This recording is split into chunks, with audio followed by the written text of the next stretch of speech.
प्रिय दर्शकों नमस्कार। 29 जनवरी को जया एकादशी व्रत है।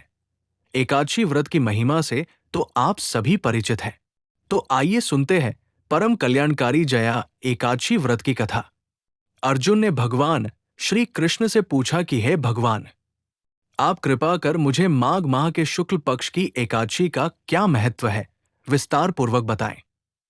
माघ शुक्ल पक्ष की एकादशी में किस देवता की पूजा करनी चाहिए तथा इस एकादशी व्रत की कथा क्या है, उसके करने से किस फल की प्राप्ति होती है, शीघ्र ही बताएं। भगवान श्री कृष्ण कहते हैं, माघ माह के शुक्ल पक्ष की एकादशी को जया एकादशी कहते हैं। भगवान कृष्ण ने कहा है कि ये तिथि पापों को हरने वाली है। इस एकादशी का व्रत करने पर मनुष्यों को कभी प्रेत्योनि में नहीं जाना पड़ता। और इसकी कथा इस प्रकार है, सुनो। एक समय की बात है, स्वर्गलोक में देवराज इंद्र राज्य करते थे। देवगण पारिजात वृक्षों से भरे हुए नंदनवन में एक बार अप्सराओं के साथ घूम रहे थे। नंदनवन में उत्सव का आयोजन हो रहा था। इसमें देवता, ऋषि, मुनि सभी मौजूद थे। उस समय गंधर्व गा रहे थे तथा गंधर्व कन्याएं नृत्य कर रही थी। इंद्र गंधर्वों के नृत्य का आनंद ले रहे थे। उसमें गंधर्व गान कर रहे थे, जिनमें पुष्पदंत, चित्रसेन और उसका पुत्र ये 3 मुख्य कलाकार थे। चित्रसेन की पत्नी का नाम मालिनी था। मालिनी से एक कन्या उत्पन्न हुई थी, जो पुष्पवंती के नाम से विख्यात थी।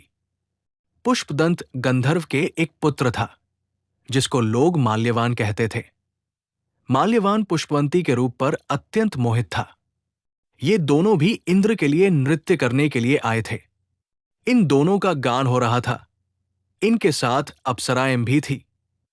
परस्पर अनुराग के कारण ये दोनों मोह में बह गए और एक दूसरे में खोने के कारण वो शुद्ध गान न गा सके।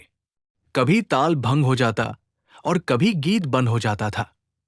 इंद्र ने इस पर विचार किया और इसमें अपना अपमान समझकर वे क्रोधित हो गए।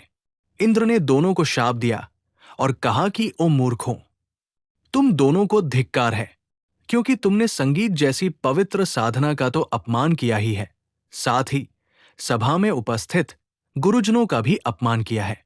इंद्र भगवान के शाप के प्रभाव से दोनों पृथ्वी पर हिमालय पर्वत के जंगल में पिशाची जीवन व्यतीत करने लगे। एक दिन पिशाच ने अपनी पत्नी पिशाची से कहा कि हमने कौन सा पाप किया है, जिससे ये पिशाचुनी प्राप्त हुई है। नरक का कष्ट अत्यंत भयंकर है तथा पिशाचोनी भी बहुत दुख देने वाली है। दैवयोग से उन्हें माघ मास की एकादशी तिथि प्राप्त हो गई। उस दिन उन दोनों ने सब प्रकार के आहार त्याग दिए, जलपान तक नहीं किया, किसी जीव की हिंसा नहीं की, यहां तक कि फल भी नहीं खाया। इससे दुखी होकर वो दोनों एक पीपल के पेड़ के पास बैठ गए। सूर्यास्त हो गया, उन्हें नींद नहीं आई और कोई सुख भी नहीं पा सके। सूर्योदय हुआ, द्वादशी का दिन आया। उन पिशाचों के द्वारा जया के उत्तम व्रत का पालन हो गया। उन्होंने रात में जागरण भी किया था। उस व्रत के प्रभाव से तथा भगवान विष्णु की भक्ति से उन दोनों की पिशाचता दूर हो गई। पुष्पवती और माल्यवान अपने पूर्व रूप में आ गए। वे दोनों मनोहर रूप धारण करके विमान पर बैठे और स्वर्गलोक में चले गए। वहां देवराज इंद्र के सामने जाकर दोनों ने बड़ी प्रसन्नता के साथ उन्हें प्रणाम किया। माल्यवान ने बताया कि भगवान वासुदेव की कृपा और जया एकादशी व्रत से हमारी पिशाचता दूर हुई है। इंद्र ने कहा कि तो अब तुम दोनों मेरे कहने से सुधा पान करो।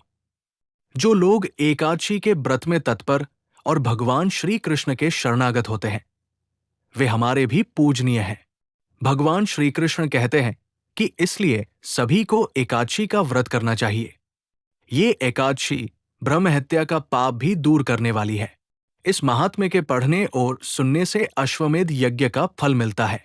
आप सभी व्रत करें और भगवान का गुणगान करते हुए कथा सुनें। जया एकादशी व्रत की शुभकामनाएं। वीडियो को लाइक करें, शेयर करें और चैनल को सब्सक्राइब करें। धन्यवाद।